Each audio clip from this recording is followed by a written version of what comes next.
दोस्तों ये जो भी मैंने बना के रखा है ना, यकीन मानो मेरे दोस्त, ये कुछ भी काम नहीं आने वाला है। सबसे पहले तो हम आरएसआई को हटाते हैं, मूविंग एवरेज को भी हटा देते हैं, बॉलिंजर बैंड्स को भी हटा देते हैं, फिर हम इधर से आके आरएसआई को भी हटा देते हैं। और ये जो कैंडल आपको कुछ अजीब सी दिख रही है, मुझे तो अजीब सी दिख रही है। हाँ दोस्तों, ये हाइकेंशी कैंडल है और हाइकेंशी कैंडल इस जगह पर बहुत ही अच्छी तरह से वर्क करती है। एंड इस सिचुएशन में हमें यही कैंडल्स फॉलो होते हुए देखने मिल रही है। जो टेक्निकल्स मैंने लगाए थे, अब आप सोच रहे हो कि मतलब किसी ना किसी के मन में तो आया होगा कि मैंने वो क्यों हटाया।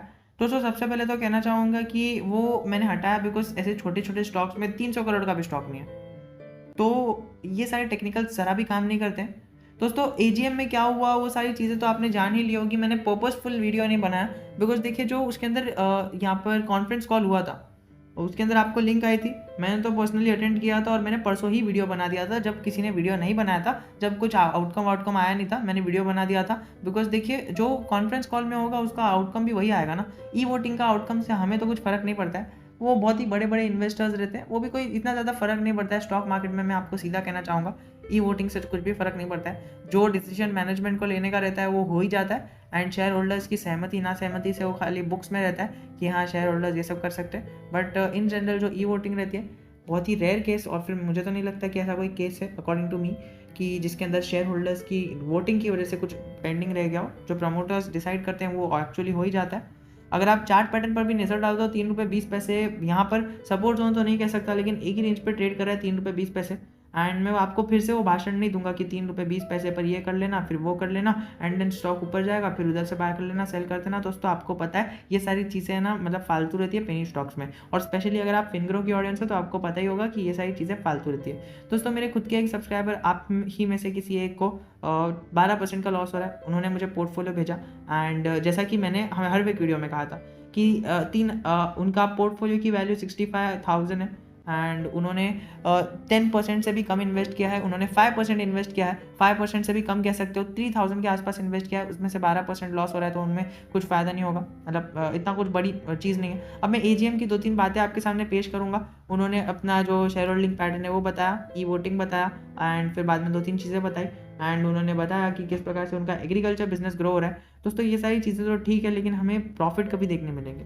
हाँ मतलब ऑब्वियसली प्रॉफिट तो आ रहे हैं, लेकिन इस प्रकार जब भी कंपनी लिस्ट हुई है, आप देखो तो कंपनी को है ना हाथ भर का टाइम नहीं हुआ है, मतलब इतनी बड़ी कुछ कंपनी नहीं है। और अगर हम देखें तो इसमें स्प्लिट देखने मिला था मई के महीने में, फिर हमें यहाँ पर अर्निंग्स देखने मिली थी, डेट और पीरियड ये भी आपके सामने है स्टैंडर्डाइज, और फिर से हमें अर्निंग्स देखने मिली थी, डेट और स्टैंडर्ड आपके सामने है। अभी देखिए स्प्लिट देखने मिला था, स्टॉक गिरा था, वो तो समझ में आया। ये जो स्टॉक रेंज में आपको स्टॉक गिरता हुआ देखने मिल रहा है ना, ये स्प्लिट के कारण देखने मिला था, and which is just a thing. लेकिन हमें ये जो गिरावट देखने मिल रही है, ये गिरावट अब दोस्तों ये समझ में नहीं आता है ना। मतलब कंपनी ओके मतलब इतना भाग चुकी है, वो भागी क्यों है? बिकॉज उसने स्प्लिट दिया था, ठीक है, ये तो हमें समझ में आता है, लेकिन इतनी लंबी गिरावट के पीछे मुझे तो पर्सनली ऐसा कोई बड़ा रीज़न नहीं लग रहा है। दोस्तों मैंने खुद ने कई वीडियोज़ में इसकी तारीफ़ किया, बिकॉज तारीफ़ वाला कहीं काम है। लेकिन जिस प्रकार से बार बार वो ये राइट इशू कर रही है और 2-3 चीज़ कर रही है, हाँ मतलब राइट इशू की डेट आ जाएगी, मैंने आपको प्रॉमिस किया है कि कैसे राइट इशू करना है वो मैंने आपको बता दूंगा।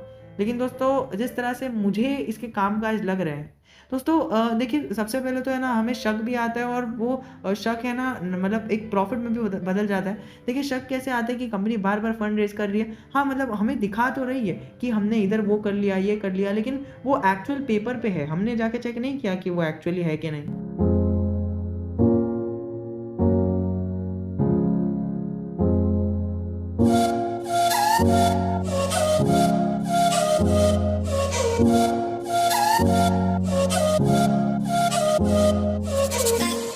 लेकिन दोस्तों वो शक को मतलब ठीक करने के लिए एक चीज़ आ जाती है कि वो एक तो एएसएम लिस्ट में नहीं देखने मिलता है, दूसरा हमें कोई सेबी के गाइडलाइंस अनफॉलो होते हुए नहीं देखने मिलते, हमें बीएसई और एनएसई पर दोनों पर लिस्टेड देखने मिलता है। अभी दोनों बड़े बड़े स्टॉक एक्सचेंजेस पर लिस्टेड है, मतलब कुछ जेन्युइन कंपनी होगी ना।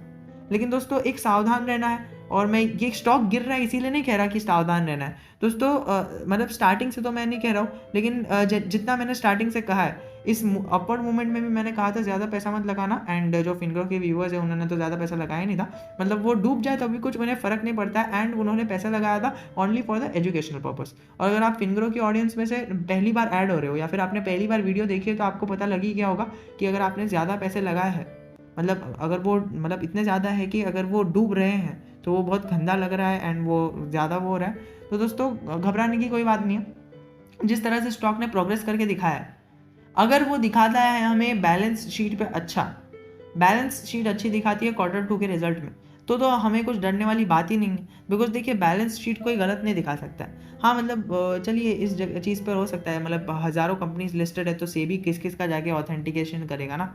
लेकिन जिस प्रकार से वो लोग ज़मीनें ले रहे हैं ये सारी चीज़ें कर रहे हैं, मुझे तो पर्सनली थोड़ा सा डाउट भी हो रहा है एंड ऑथेंटिक भी लग रहा है। बट यही तो है, रिस्क है तो इश्क है।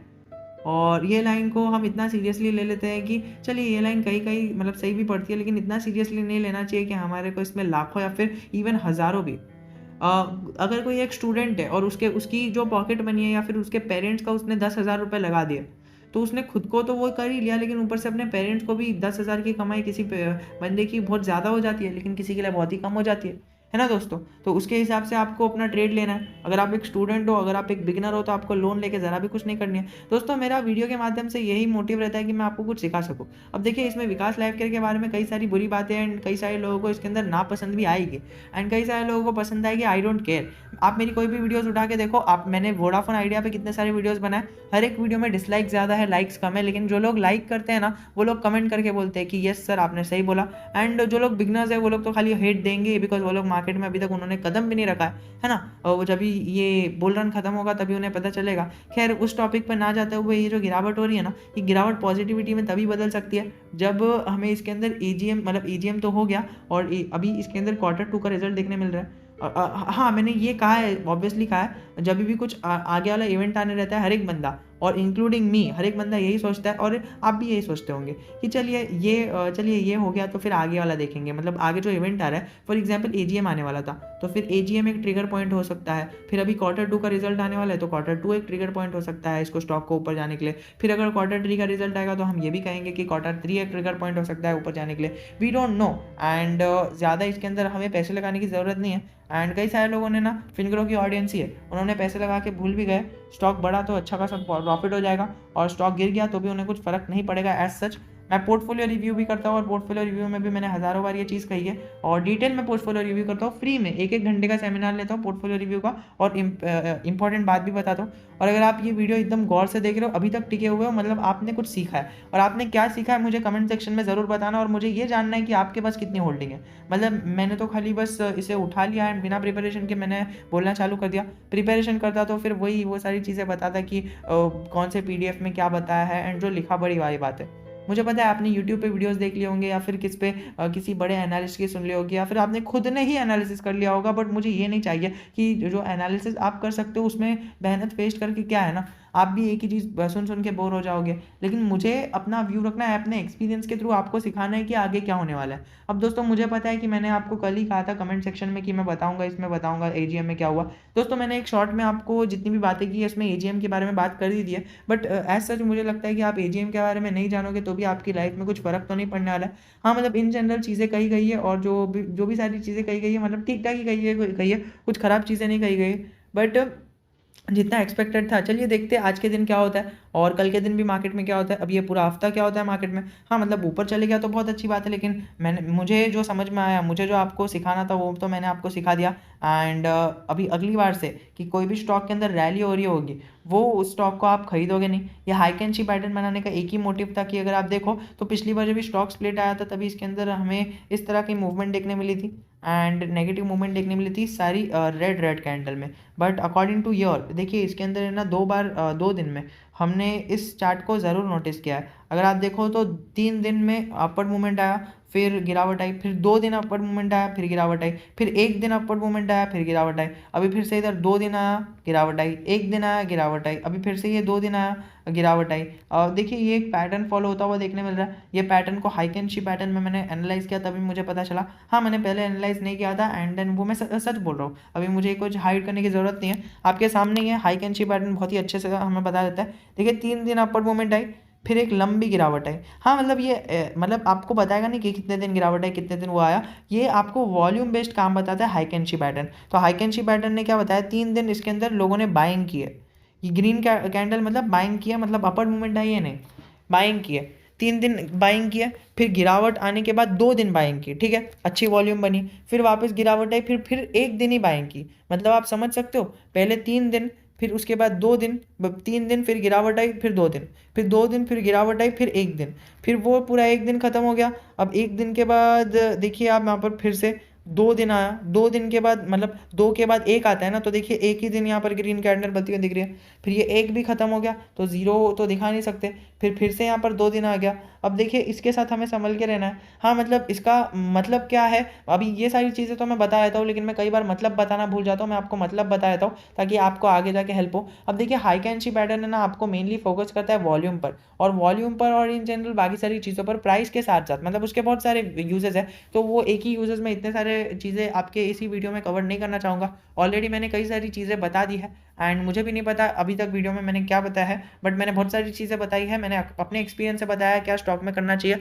और आपके पास मुझे पहले एक सवाल के जवाब चाहिए, अगर आप अभी तक वीडियो में बने हुए हो, आपने कौन से प्राइस पे एंट्री ली, क्या आपने इस बुल रन के अंदर एंट्री ली, क्या आपने इस बुल रन पर टॉप पे एंट्री ली और फिर स्टॉक गिरने लग गया, तो आपने ये गलती की और नेक्स्ट टाइम आप बुल रन में कभी भी बाय नहीं करोगे। अपर सर्किट लग रहा है तो आप कभी भी बाय नहीं करोगे, अगर लोअर सर्किट लग रहा है तो आप कभी भी सेल नहीं करोगे। आपने ये बात समझ ली, मतलब अगर रेड में जा रहा है, लोअर सर्किट लग रहा है तो सेल नहीं करना चाहिए, जब लोग सेल कर रहे हैं तभी सेल नहीं करना चाहिए, और जब अपर सर्किट लग रहा है तो तभी कभी भी बाय ऑर्डर पे नहीं लगाना चाहिए, क्योंकि आपका बाय नहीं होगा अपर सर्किट में और लोअर सर्किट में सेल नहीं होगा। इसीलिए आपको लोअर सर्किट में बाय करना चाहिए और अपर सर्किट में सेल करना चाहिए। तो आपने अगर इधर बाय किया तो उसका भी एक्सपीरियंस बताओ। पहले मुझे बताओ आपने कितनी क्वांटिटी ली है, कितने एवरेज पे ली है, और मुझे बताना कि अगर वो प्राइस अगर पूरी डूब भी जाए तो क्या आपको फ़र्क पड़ेगा, और अगर फ़र्क नहीं पड़ेगा तो वेल एंड गुड, और अगर पड़ेगा तो कितना पड़ेगा। अगर आप अभी तक वीडियो में बने हुए हो, मतलब आप डेडिकेटेड हो अपने काम से रिलेटेड, और आपने इस वीडियो से कुछ ना कुछ नॉलेज हासिल की है या फिर कुछ ना कुछ सीखा है, एंड आई एम ग्लैड कि आप अभी तक वीडियो में बने हुए हो।